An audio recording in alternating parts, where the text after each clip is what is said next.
The Lunari, a peaceful crystalline species from the outer rim, had spent centuries building their utopian civilization. Their transparent bodies shimmered with inner light as they moved through their elegant crystal cities. When the Voidborn, shadowy energy parasites, began consuming their worlds, the Lunari Council gathered in their grand chamber of echoes.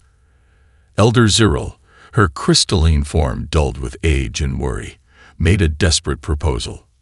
"We must use the ancestral beacon," she said, her voice resonating through the chamber. The other counselors trembled, causing musical tones to fill the air. The ancient device, sealed in their most sacred vault, had been left by their forebears with a warning.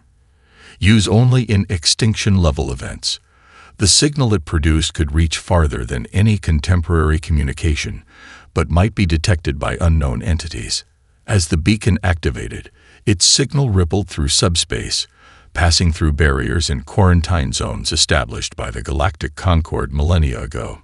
It reached a small blue planet in a restricted sector, Earth.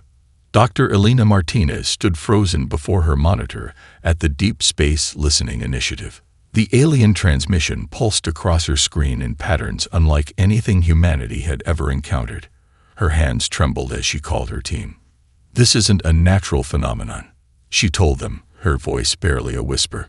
"Someone out there is asking for help."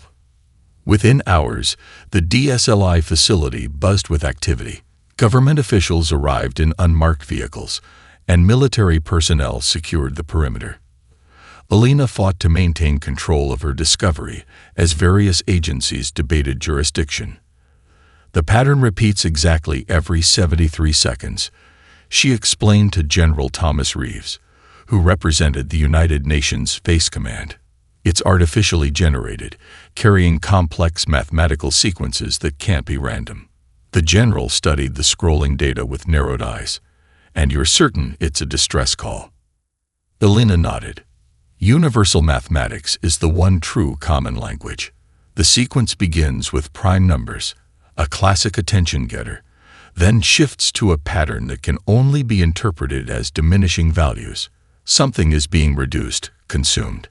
Then comes a repeating signal that translates roughly to urgency in mathematical terms." President Liang addressed the United Nations Security Council the following day, her expression grave. "We have confirmed first contact with an extraterrestrial intelligence. They are in danger and have requested assistance." The world held its collective breath. Decades of speculation about humanity's place in the cosmos crystallized into a single moment of truth. We were not alone, and our first interactions would not be peaceful exploration, but a response to catastrophe. Nations that had been enemies for generations found common purpose. If humanity was to venture to the stars, they would do so united. The Artemis-class vessels, originally designed for deep solar system exploration, were rapidly retrofitted for interstellar travel using experimental drive technology that had been theoretical until necessity demanded implementation. Commander Jackson Wee was selected to lead the mission. A decorated veteran with a background in both military operations and diplomatic relations, he studied the transmission data extensively during the fleet's preparation. These beings, whoever they are, reached across the void to ask for help, he told his assembled crew during their final briefing on Earth. They had no way of knowing who might answer, but they took that chance. Humanity has never turned away from a cry for help. We won't start now, even if it comes from the stars. As the United Earth Response Fleet prepared for humanity's first intentional journey beyond our solar system, Dr. Martinez joined the crew of the UES Horizon as scientific liaison. The fate of an unknown species rested on their shoulders, along with humanity's first impression on the galactic stage.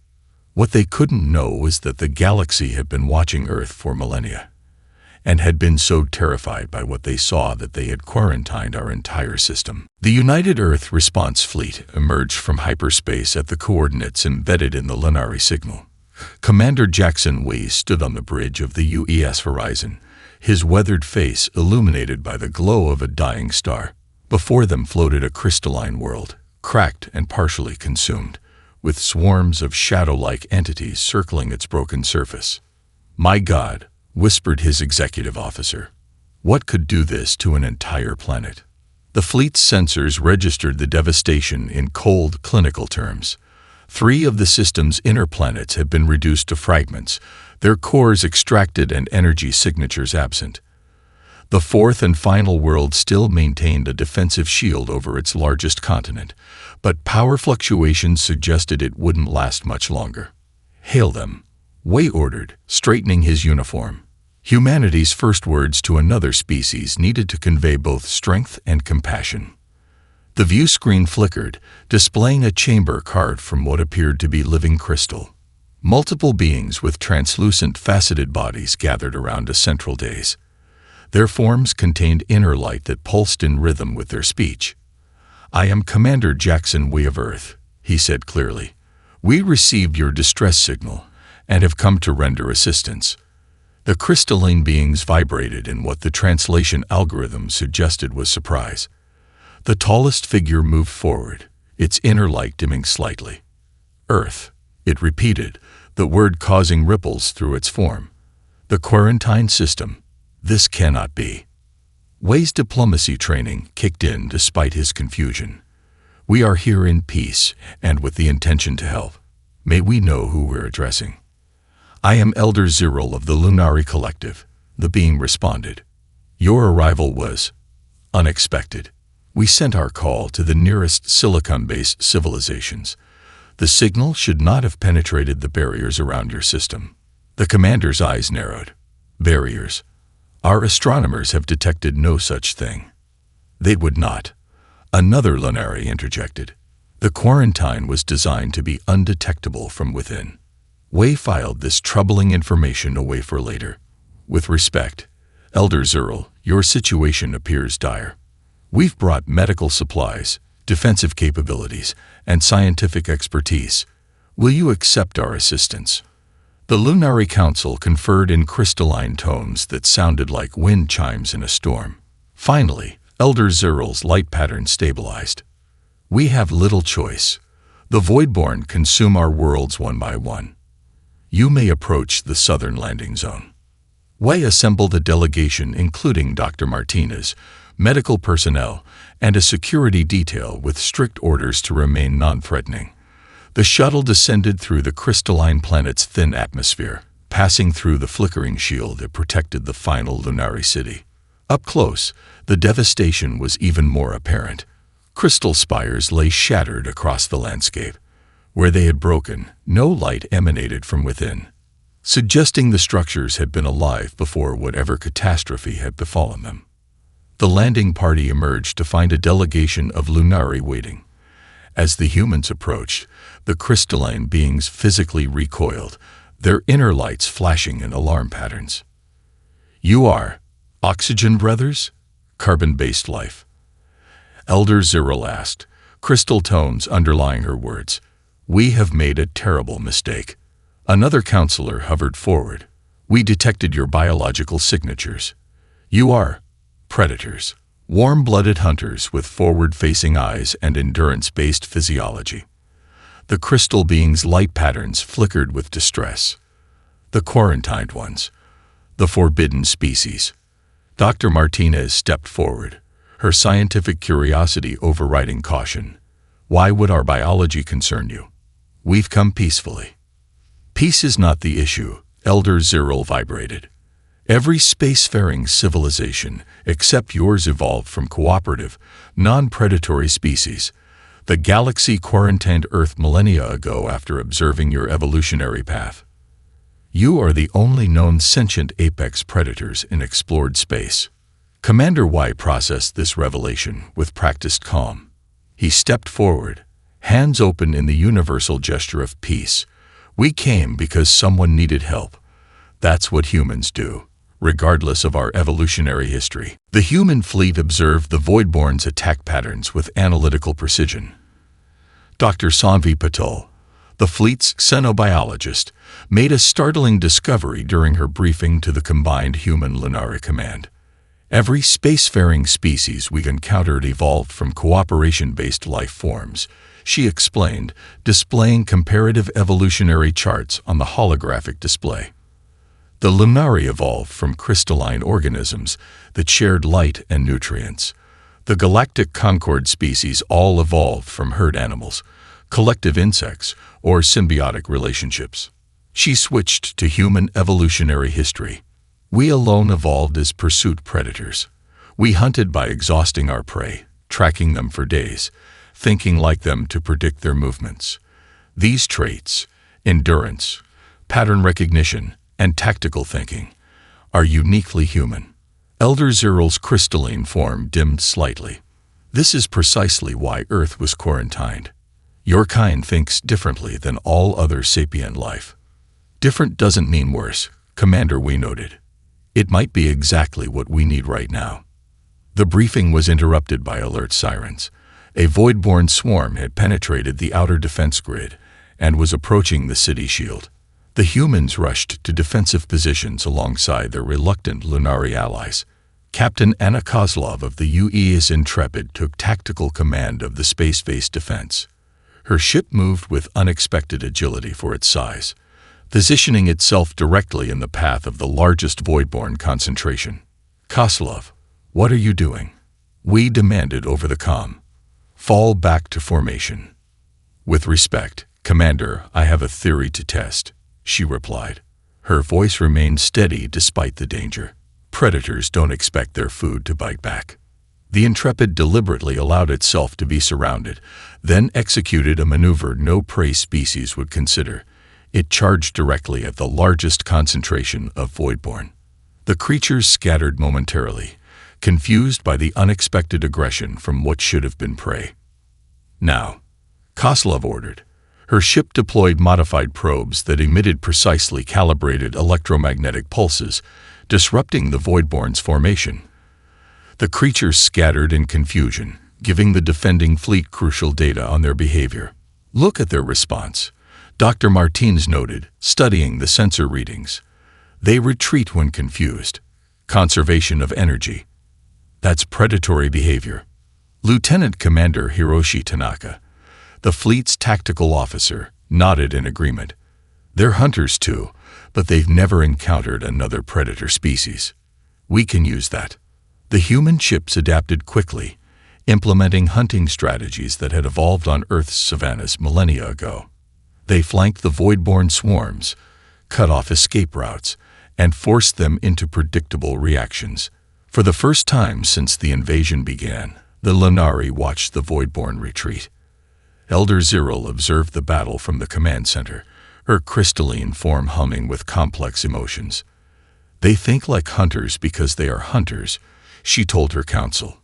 The very qualities that made the galaxy fear them may be our salvation. The skirmish ended with minimal damage to the human fleet. Captain Kozlov's ship returned to the defensive perimeter, scorched but intact. Your tactics were unusual, Elder Zeral commented when the captain joined the debriefing. No Lunari commander would have deliberately placed themselves in danger. Kozlov smiled. Humans have a saying, the best defense is a good offense. Sometimes you have to take risks to gain advantage. But you risk your entire crew, another counselor objected. For a theory. My crew understood the stakes, Kozlov replied. And they trusted me to make the right call. That's another human trait. We function best under pressure. Dr. Martinez analyzed the battle data, her excitement growing. The Voidborn operate as a coordinated swarm, but they're vulnerable to unpredictable behavior patterns. If we can disrupt their coordination, we can beat them. Way finished. Dr. Patel, I want a full analysis of Voidborn behavior compared to Earth predators. Find me their weaknesses.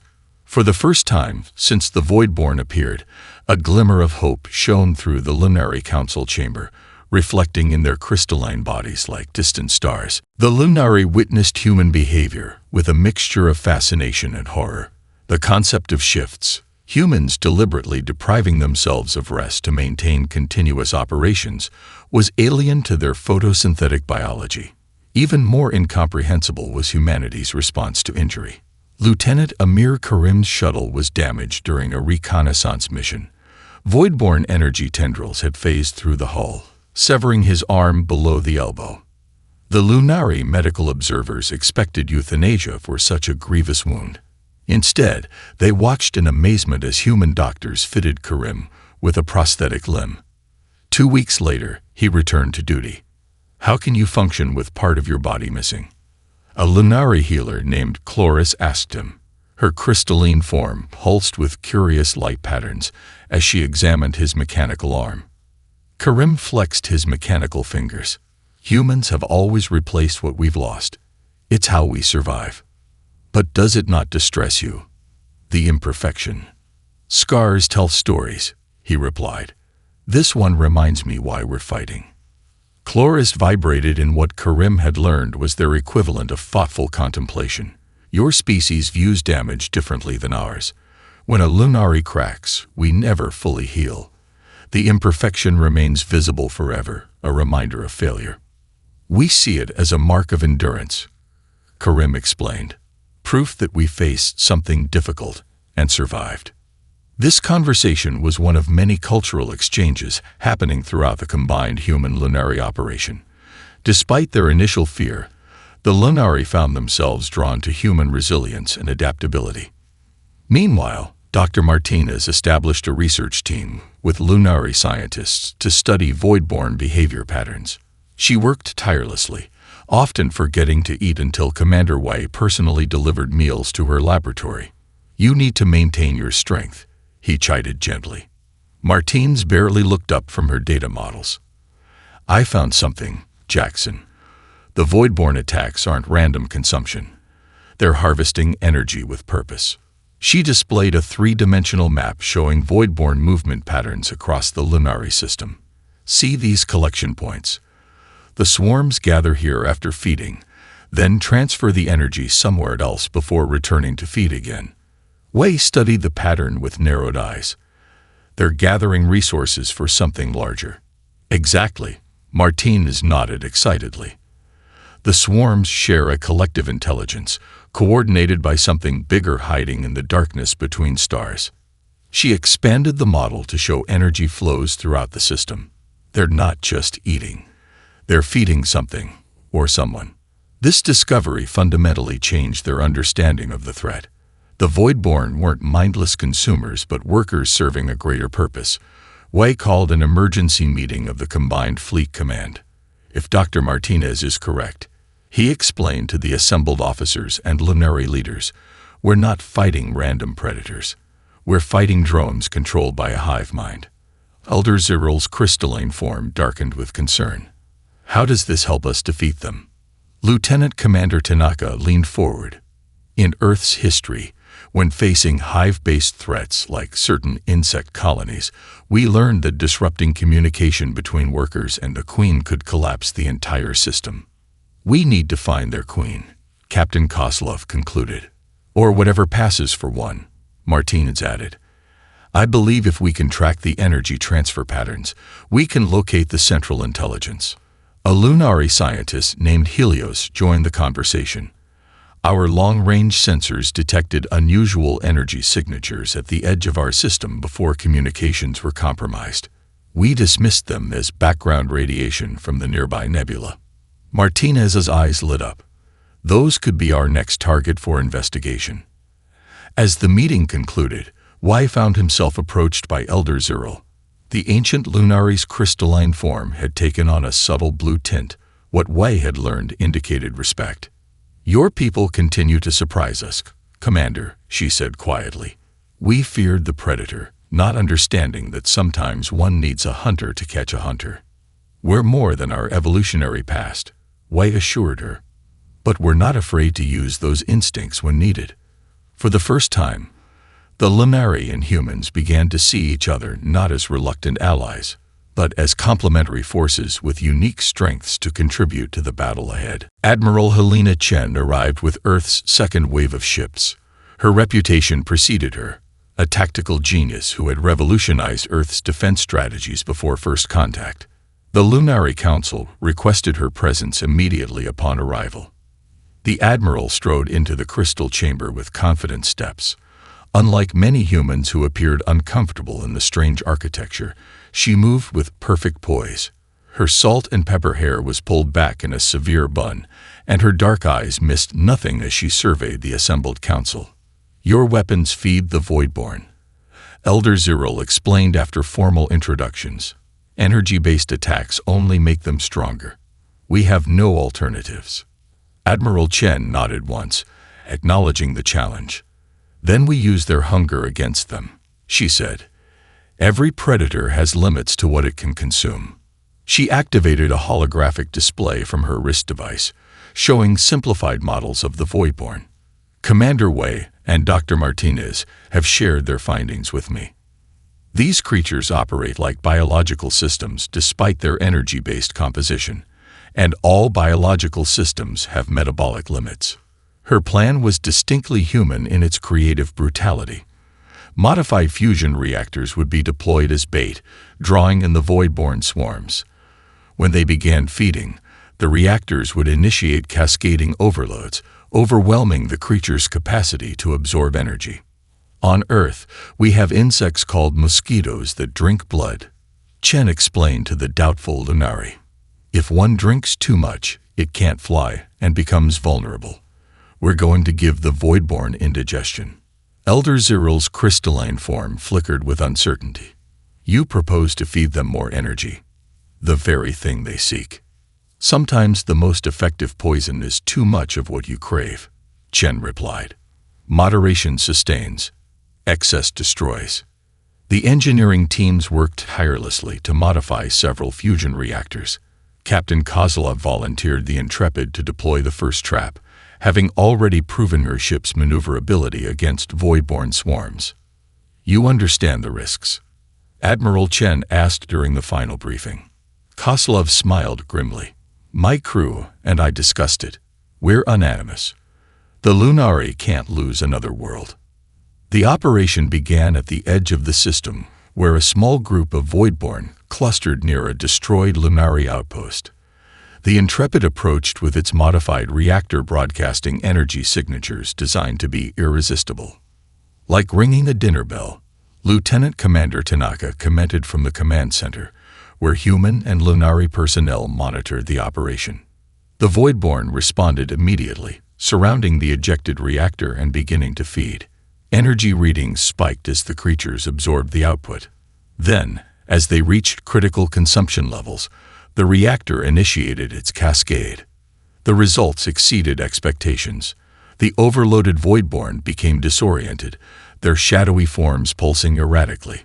Follow-up attacks with conventional weapons, previously ineffective, now caused significant damage. "It's working," Dr. Martinez exclaimed, watching the sensor readings. "Their energy absorption capacity is compromised." The strategy was implemented across the system. For the first time, the combined fleet drove the swarms back from Lunari space. Celebration rippled through the Crystal City as news spread of the first genuine victory against the invaders. In the aftermath, Lieutenant Commander Nasir Khan, the fleet's senior tactical analyst, noticed something concerning in the Voidborn retreat patterns. "They're not running randomly," he reported during the debriefing, highlighting movement vectors on the tactical display. "This is a coordinated withdrawal. They're protecting something." Admiral Chen studied the patterns with intense focus. "They're adapting to our strategy. Learning. That suggests more intelligence than we initially assumed," we noted. Chen's expression hardened with determination. "Then we follow them home. Find the source and end this threat permanently." Elder Zyril, who had witnessed the entire operation, approached the Admiral. "You hunt them now," she observed, "as they have hunted us." "Yes," Chen replied simply. "And like all good hunters, we'll track them to their lair." For the first time since the Voidborn appeared, the Lunari dared to hope for survival. The predators from Earth had turned the tide. The combined fleet tracked the retreating Voidborn to an ancient, abandoned system orbiting a dying neutron star. At its heart floated a massive artificial structure, a sphere of impossible geometry that seemed to bend light around it. Dark energy currents flowed across its surface in hypnotic patterns. "The Nexus," Dr. Martinez breathed, studying the readings. "It's their command center." The fleet maintained a safe distance, hidden behind the debris field of a shattered planet. Long-range scans revealed the truth. The Voidborn weren't natural creatures but engineered weapons. The sphere periodically pulsed with energy transfers from returning swarms, processing and storing the harvested power. They're automated weapons with no one to turn them off, Commander Wei explained during the emergency briefing. They've been operating on their base programming for millennia. Admiral Chen studied the tactical display with calculating eyes. Every weapon has a weakness. Every system has a vulnerability. Dr. Martinez's analysis team made a breakthrough when they detected coded transmission patterns between the Nexus and the Voidborn swarms. It's a control signal, she explained. If we can disrupt it or, better yet, replace it with our own commands.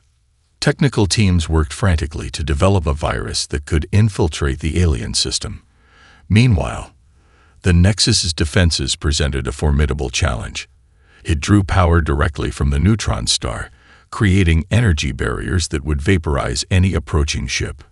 We need a small team to penetrate those defenses, Admiral Chen determined. A direct approach with the fleet would be suicide. Then we need volunteers, Wei said simply. The strike team consisted of 12 humans and 3 Lunari who insisted on joining. Their mission: penetrate the Nexus and upload the virus designed to shut down the Voidborn control systems. Major Diana Liu led the team. A former Special Forces operative, she moved with quiet confidence as they prepared for the insertion. The plan utilized a modified shuttle with minimal energy signatures that might slip through the Nexus's outer defenses. We'll have approximately 18 minutes before they detect the anomaly, she briefed her team. That's our window to reach the central core. As they prepared to depart, Elder Zyril approached. The ancient Lunari presented Major Liu with a crystalline orb that glowed with soft blue light. This contains the collective memories of our civilization, she explained. Should we fall, someone must remember the Lunari. Liu accepted the gift with appropriate gravity. We won't fail you. The insertion began smoothly. The shuttle approached the Nexus from the shadow of the neutron star's accretion disk, using the intense radiation to mask their approach. They landed on the sphere's surface and cut their way inside. The interior architecture defied conventional physics. Corridors shifted and reconnected in patterns that suggested higher dimensional mathematics. Specialist Joanna Chen, the team's tech expert, whispered in awe. It's like a cathedral. Whoever built this worshipped what they created. They reached the central core after navigating the labyrinthine structure. Ancient machinery pulsed with harvested energy. The final barrier would only open for a fraction of a second, not enough time to upload the virus remotely. During their approach, the detonator for their breaching charge had been damaged by a security countermeasure. Major Liu assessed the situation with calm efficiency. There was only one solution. Get clear, she ordered. I'll trigger it manually. The Lunari scientist on the team, a crystalline being named Helios, vibrated in protest. That's certain death. Liu smiled. Sometimes the only way to beat a predator is to show it you're willing to die for your pack. She activated her comm. Tell my family I love them, and tell everyone else. This is what humans do. We protect our own. The blast breached the core, and the virus uploaded successfully. Throughout the system, the Voidborn began to deactivate, their controlling intelligence disrupted. Major Liu's sacrifice had not been in vain. In the command center, humans and Lunari watched in solemn silence as the Voidborn swarms dissipated into harmless energy.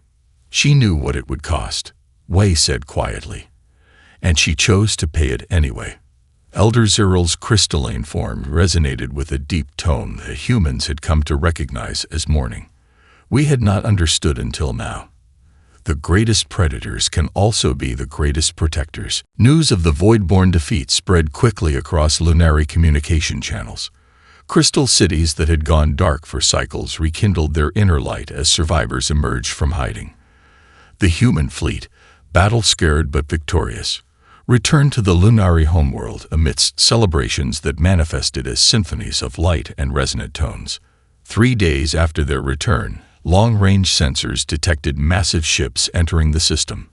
The vessels dwarfed even Earth's largest carriers, their gleaming hulls adorned with symbols representing a dozen alien civilizations. The Galactic Conquests, Elder Zyril explained, her crystalline form pulsing with concern. They must have detected the Nexus's destruction. Commander Wei ordered the human fleet to defensive positions, uncertain of the newcomers' intentions. Are they allies? They are the governing body of known space, Zyril replied. But they have maintained Earth's quarantine for centuries. Your presence here violates their oldest protocols. The Concord representatives arrived in an ornate shuttle that seemed to phase through solid matter rather than dock conventionally. Their delegation included 12 distinct species, none of which had ever directly encountered humans. High Minister Trellix, an avian being with magnificent plumage of deep blue and gold, led the delegation. His species communicated through a combination of vocalizations and feather displays that the translation algorithms struggled to fully capture. Your system was quarantined for good reason, he explained during the formal meeting. His feathers flared with emphasis as he spoke. Early observations of human history revealed a species of exceptional violence, tribalism, and resource consumption. No other spacefaring civilization evolved from apex predators. Admiral Chen met his gaze steadily. And yet, when the Lunari called for help, we came without hesitation. Can your peaceful species say the same? The accusation hung in the air.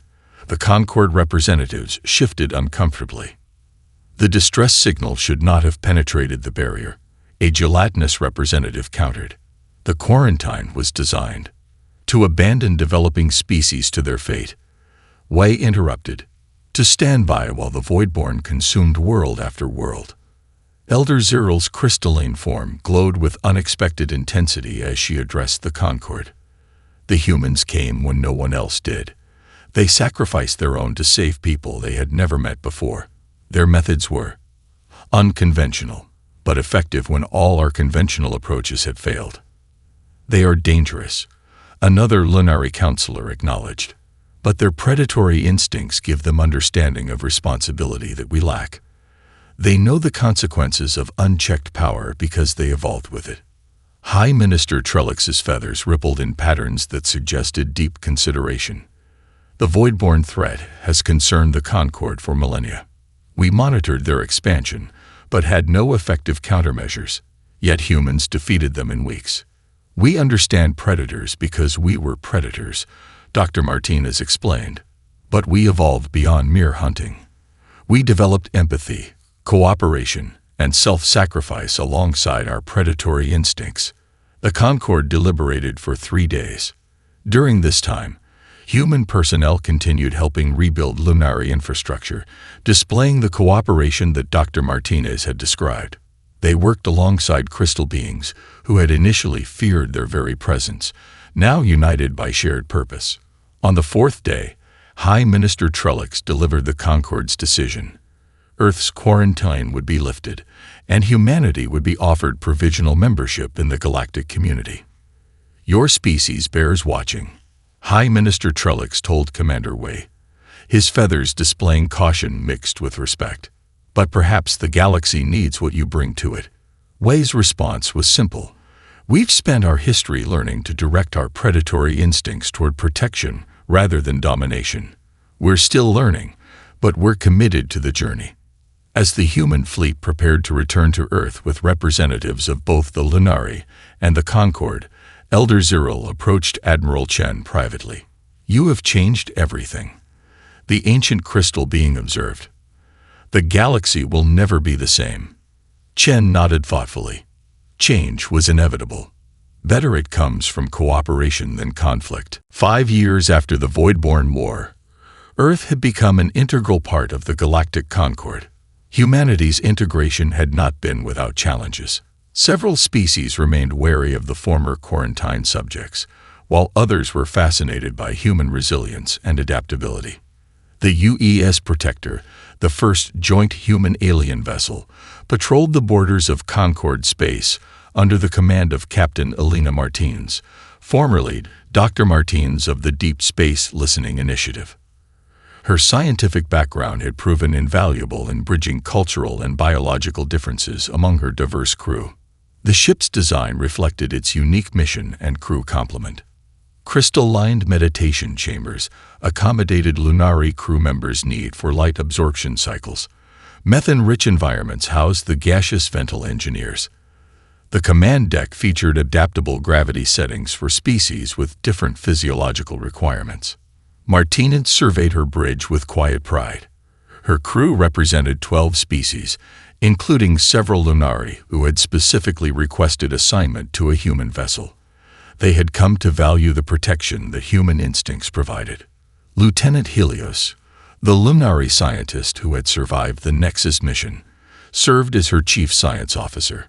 His crystalline form had developed rare amber tones from prolonged exposure to human environments, a physical manifestation of adaptation that mirrored the cultural exchanges happening throughout Concord space. Captain, the communications officer interrupted her thoughts. We're receiving a signal from the outer boundary. It's faint, but it appears to be a distress call.